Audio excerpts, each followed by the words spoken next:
Ronaldo's football magic has taken him to the top of the world. At 22, he's recognized the world over. Nowadays, Ronaldo lives in luxury, surrounded by his family. You haven't caught a single ball yet.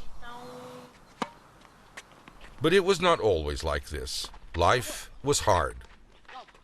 Only through ambition and suffering was he able to reach the top. Funchal, 1985, 10:20 in the morning on Tuesday, February 5th. In the hospital, Cruz de Carvalho, the youngest of 4 children, was born to Dolores and Denise Aveiro. After an unexpected pregnancy at 8 pounds and 20 inches, the boy who was to become the joy of a nation was born.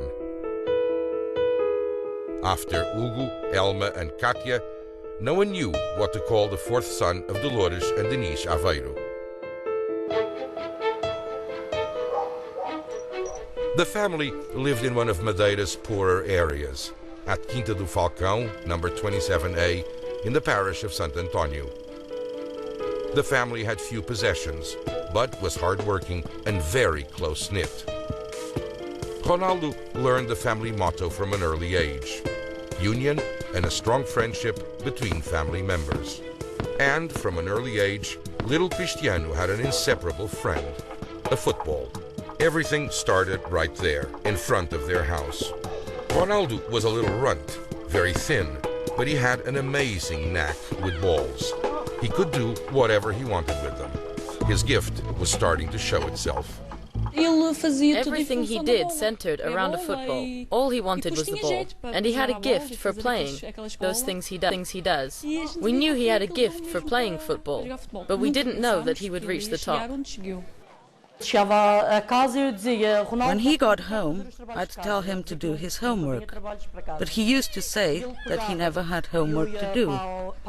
I would be making dinner and he'd jump out of the window, grab a yogurt and fruit and run right out.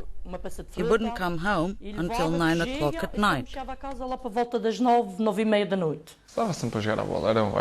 I was always playing football. It was what I loved to do with my friends. When he was 6, he played for his first team, Clube de Futebol Andorinha, very near his house. My cousin played for the club and he invited me, so I could see if I wanted to play for a team. That's where I started. We practiced almost every day. I started practicing and I liked everything about it. That's where I grew up. Word of his talent spread throughout Madeira. He would come from their left when they thought he was going for the right. There was lots of talk about him. People who knew football made us believe he had talent. Cristiano Ronaldo was a star in Madeira, and he got his first nickname based on the way he played. He used to cry if his mate didn't score. He would get upset easily, so people called him Crybaby and also Bee, because no one was able to stop him on the field. It was 1997. Ronaldo was 12 years old, and he would go to Sporting for a trial during the Easter break. I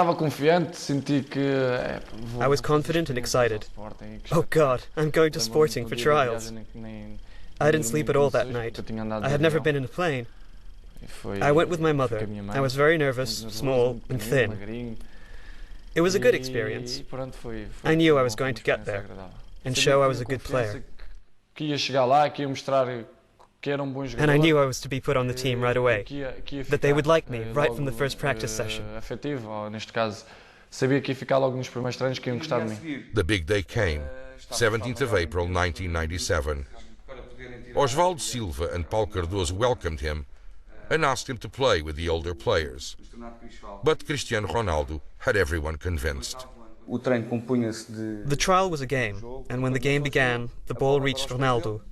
He passed 2 or 3 other players. Osvaldo Silva and I said to each other, "Here's something special." At the end, all the players gathered around him. Everyone knew he was truly special and that he was an amazing kid. Paulo Cardoso and Lionel Pontes were coaches, friends and parents. and lent a friendly shoulder to Cristiano Ronaldo. The boy had to become an adult very fast. He virtually didn't have a childhood. But Ronaldo tried to forget his loneliness by focusing on his desire to become someone.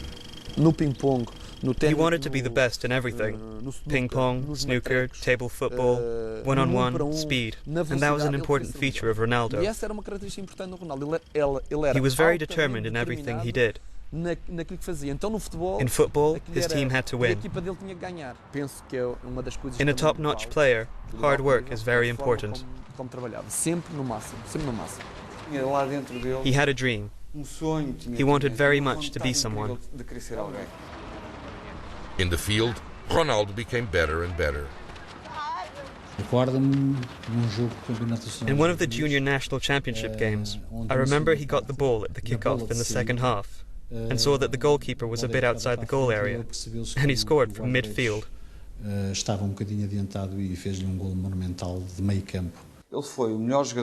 He was always the best player in all the tournaments he played throughout his formative years. Even José Mourinho noticed Ronaldo when he was just a teenager. I remember the first time I saw him play. He was playing for Sporting, and they were playing União de Leiria.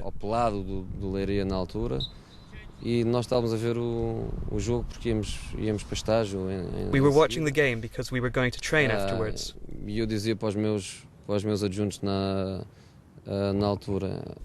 I told my assistant, there goes Van Basten's son. He was a striker, with lots of elegance, with quality of movement, and technical quality.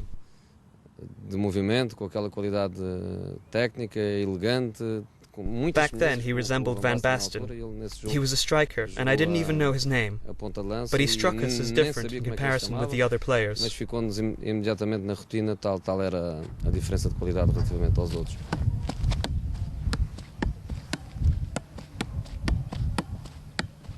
At 16, he was a reference in Sporting's formative football. Olá, sou Cristiano Ronaldo. Hi, I'm Cristiano Ronaldo. I started playing for Sporting at 11. We didn't have the facilities the academy has today. I hope more players will develop here because they have good facilities. And I'm sure that a lot of star players are going to emerge from here.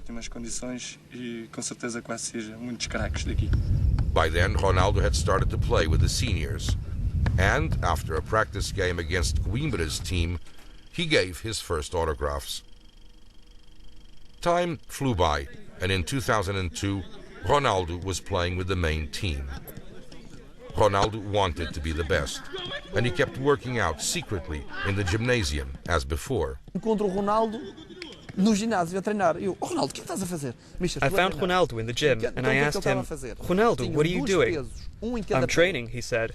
He had two weights, one on each foot, and he was dribbling with a ball. He was training his dribbles with weights, because he knew that would improve his technique, and without the weights, he would be even faster.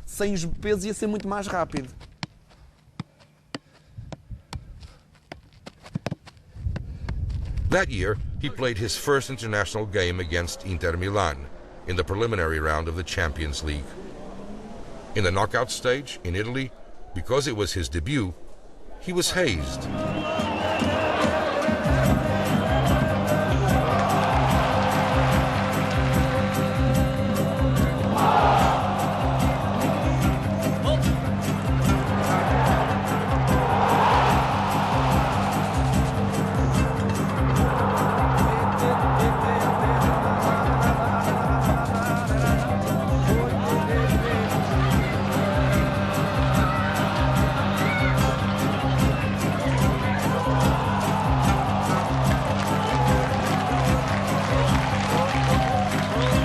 Then came his last day at Sporting.